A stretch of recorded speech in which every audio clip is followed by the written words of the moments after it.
नमस्कार मैत्रिणींनो, आज मी तुम्हाला नॅचरल हाय अँटीबायोटिक पाणी कसे प्यावे हे सांगणार आहे. हे पाणी पिल्यामुळे तुम्ही वृद्धापकाळापासून लांब राहता. तुमची स्किन खूप चकाकते. तसेच निरनिराळे रोगांपासून देखील तुम्ही लांब राहतात. ह्या पाण्यामुळे तुमची रोगप्रतिकारशक्ती चांगल्या प्रकारे वाढते. बद्धकोष्ठता, मूळव्याध यांचे जर त्रास असतील तर ते कमी होतात. तर हे पाणी कसे प्यावे हे मी तुम्हाला नंतर सांगणारच आहे. तसंच नाक, कान, घसा या संदर्भातील जे विकार असतात ते कमी होण्यास मदत होते. चयापचय शक्ती वाढते. मेंदूला हे पाणी निरोगी ठेवते. प्रातःकाळी ब्रश न करता हे पाणी प्यायचे आहे. त्याला उषापान असे म्हणतात. उषा म्हणजे सकाळ आणि पान म्हणजे पाणी. सकाळी उठल्याबरोबर ब्रश न करता, गुळणी न करता जे पाणी पिले जाते त्याला उषापान असे म्हणतात. ह्या पाण्यामध्ये आपली तोंडातली लाळ मिसळली जाते, ज्याला सलायवा असे म्हणतात. ही लाळ मिसळल्यामुळे ते पाणी पोटात गेल्यावर पोटातील ॲसिड आणि ही लाळ यांचा बॅलन्स व्यवस्थित साधला जातो आणि त्यामुळे आपली ॲसिडिटी कमी होते. त्याचा बॅलन्स नीट राहिल्यामुळे निरनिराळ्या रोगांपासून, अगदी कॅन्सरपासून, साध्या रोगांपासून ते अगदी मोठ्या कॅन्सरपर्यंत सगळे रोग कमी होतात. छोट्या रोगांपासून कॅन्सरशी लढण्याची ताकद यामध्ये निर्माण होते. तर चरक संहितेनुसार असं सांगितलं आहे की सकाळी जर बिना ब्रश करता तुम्ही पाणी पिलं तर ते अमृत समान असतं. आणि दुसरं, WHO ने जो रिसर्च केला आहे त्यानुसार भारतातील फार कमी लोक असं करतात, पण फार पूर्वजांपासून भारतामध्ये ही प्रथा आहे. पण मध्यंतरी पिढ्या बदलत गेल्या आणि ही प्रथा मागे पडायला लागली. खरं तर रात्री ब्रश करून झोपणे आणि सकाळी गुळणी न करता पाणी पिणे हे आरोग्यदायी आहे.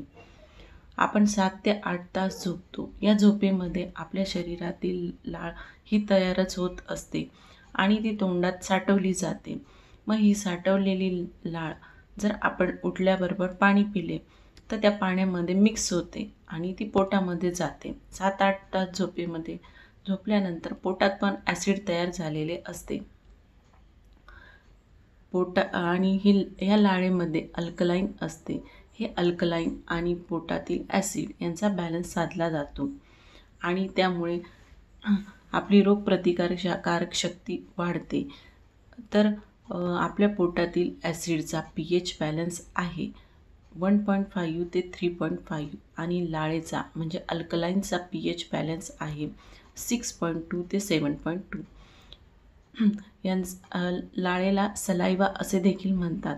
ही लाळ खूप उपयुक्त असते आणि आपण जर अंशापोटी पाणी पिले नाही किंवा जर आपण ब्रश करून पाणी पिले तर ती लाळ ब्रशबरोबर बाहेर थुंकली जाते आणि आपल्या पोटातली ॲसिड आणि लाळ यांचा मिलाप होत नाही. त्यामुळे आपला पोटातील ॲसिडचा बॅलन्स बिघडतो.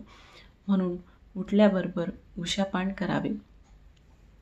तर आता हे पानासाठी पाणी कुठले घ्यावे, पाणी किती घ्यावे, हे कसं करावं हे मी तुम्हाला सांगणार आहे. उठल्याबरोबर काही जणांना बेड टी घ्यायची सवय असते, पण ती पूर्णतः चुकीची आहे. तसेच काही जण गुटखा खातात, मावा खातात. तर त्यामुळे काय होतं, ही लाळ पूर्णतः त्या गुटख्या माव्यामध्ये मिक्स होते आणि ते थुंकले जाते. ते थुंकल्यामुळे पोटात न गेल्यामुळे लाळेतील अल्कलाईन बाहेर पडते आणि पोटातील ॲसिड तसेच राहते आणि ॲसिडिटीचा प्रॉब्लेम सुरू होतो. जे लोक गुटखा मावा खातात त्यांना 30-40 नंतर निरनिराळे आजार, मूत्राशय संदर्भात, किडनी संदर्भाचे आजार होतात. त्याबरोबर ॲसिडिटीचे त्रास, गुडघेदुखी आणि बॅक पेन असे निरनिराळे आजार सुरू होतात. तर त्याचं कारण काय हे त्यांच्या लक्षातच येत नाही. फार पूर्वीपासून आपल्याकडे म्हटले आहे की उभ्याने पाणी पिऊ नये.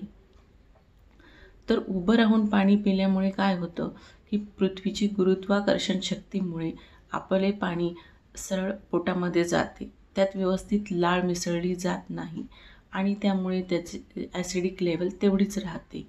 त्यात अल्कलाईन मिसळले न गेल्यामुळे ते पाणी हेवी होते पचायला आणि आपली ॲसिडिटी वाढते. त्याचबरोबर पोटातील युरिक ॲसिड पण त्याच्यामुळे वाढते आणि आपल्या शरीरातील जो गॅप किंवा नरम भाग आहे, जसे गुडघ्याच्या गाद्या किंवा स्लीप डिस्क तर किंवा बॅक पाठीचा कणा, तर त्यामध्ये ते युरिक ॲसिड जाऊन बसते आणि मग आपल्याला बॅक पेन सुरू होते, गुडघेदुखी सुरू होते. मग अशा वेळी काय करावं, तर सकाळी उठल्याबरोबर साधारण रूम टेम्परेचर एवढे किंवा हिवाळा पावसाळा असेल तर रूम टेम्परेचरपेक्षा थोडे जास्त असे कोमट पाणी आपण प्यावे. ते पाणी हळूहळू घोट घोट प्यावे. एकदम एकदा ग्लास लावला की गटगट पाणी पिऊन घ्यायचे नाही, तर एक एक घोट करत पाणी प्यायचे आहे. त्यामुळे काय होईल, त्यामुळे एक एक घोट पाणी पिल्यामुळे किंवा तोंडामध्ये ते पाणी पूर्ण फिरवून घ्यायचे आहे. असे पाणी पिल्यामुळे आपल्या तोंडातील रात्रभर जी तयार झालेली लाळ आहे ती व्यवस्थित मिक्स होईल आणि आपला pH बॅलन्स मेंटेन होईल. तर मग हे पाणी स्टीलच्या पातेल्यातले प्यावे किंवा पितळ तांब्यामधले प्यावे, असे विविध प्रश्न आपल्यासमोर निर्माण होतात. तर साधारण आपण ऋतुमानानुसार हे पाणी प्यायचे आहे. जर हिवाळा पावसाळा असेल तर स्टीलच्या भांड्यातील तांब्या पितळीचे पाणी चालते आणि जर उन्हाळा असेल तर मातीच्या भांड्यातले पाणी बेस्ट सांगितले आहे. म्हणजेच मडक्यातलं पाणी खूप चांगले असते. हे मडक्यातील पाणी जरी थंड असले तरी ते उन्हाळ्यात सकाळी सकाळी पिण्यास हरकत नाही. पण जेव्हा बाहेर थंडी असेल किंवा पावसाळी वातावरण असेल तर थोडे कोमट पाणी पिले तर ते उपयुक्त असते.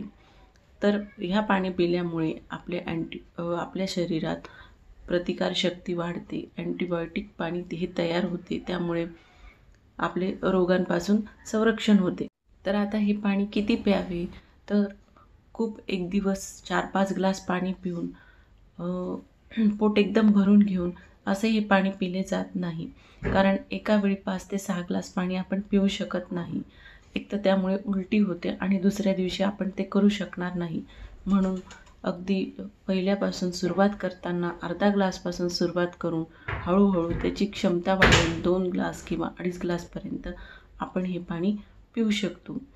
हे पाणी पिल्यामुळे पोटातील लहान आतड्यात मोठ्या आतड्यात हे पाणी केल्यामुळे त्यातली घाण पण निघून जाते आणि शरीराच्या निरनिराळ्या पेशींमध्ये हे पाणी पोचवल्यामुळे आपल्याला आपल्या शरीरातील पाण्याचा बॅलन्स पण नीट ठेवता येतो. कधीकधी काय होतं, कामाच्या गडबडीमध्ये पाणीच पिल्या जात नाही आणि मग हे जर सकाळी सकाळी पाणी पिले, 8 ग्लास पाणी प्यायचे असते, त्यातले कमीत कमी 2 ग्लास सकाळी आठवणीने पिले जातात आणि त्याच्यामुळे आपल्याला बद्धकोष्ठतेचा पण त्रास होत नाही.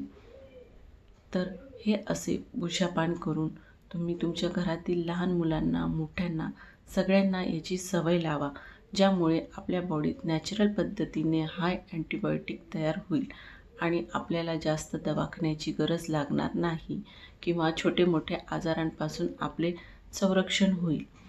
तर मैत्रिणींनो, हा व्हिडिओ तुम्हाला कसा वाटला हे मला जरूर कळवा. कमेंटमध्ये लिहा, लाईक करा, सबस्क्राईब करा.